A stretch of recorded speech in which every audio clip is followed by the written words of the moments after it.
लकड़हारा और सोने की कुल्हाड़ी की कहानी। A short story in Hindi of the wood cutter and the golden x. बहुत समय पहले की बात है। एक गांव में एक लकड़हारा रहता था। वह अपनी आजीविका के लिए दिन भर जंगल से लकड़ी काटता था और रोज शाम को पास के एक बाजार में जाकर बेचता था। एक दिन की बात है कि वो तालाब के पास में एक पेड़ काट रहा था। उसी समय उससे गलती हुई कि उसके कुल्हाड़ी उसके हाथ से उसी तालाब में गिर जाती है। उस नदी का बहाव और गहराई दोनों ज्यादा थी। उस लकड़हारे ने अपनी कुल्हाड़ी को बहुत खोजा पर वह कामयाब न हुआ। अतः वह हार मानकर नदी किनारे बैठ गया और रोने लगा।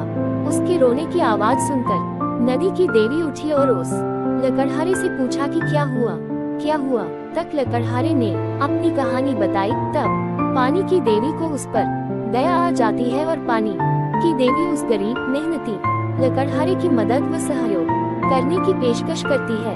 फिर क्या था, वह नदी की देवी उसकी मदद के लिए एकदम से गायब हो गई और नदी के अंदर से एक सोने की कुल्हाड़ी लेकर प्रकट होती है और उस गरीब लकड़हारे से पूछती है कि क्या ये सोने की कुल्हाड़ी उसकी है।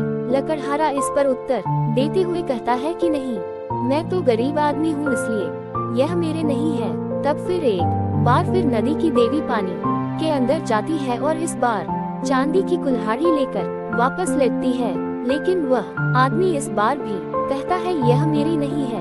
इतने के बाद उस नदी की देवी एक बार फिर पानी में गायब हो जाती है और इस बाद एक लोहे की कुल्हाड़ी लेकर वापस आती है। तभी वो गरीब लकड़हारा खुश होकर कहता है कि यह उसकी ही कुल्हाड़ी है। जिस पर नदी की देवी उस गरीब लकड़हारे पर खुश होकर वह सोने और चांदी दोनों कुल्हाड़ियों को उसको उपहार स्वरूप दे देती है।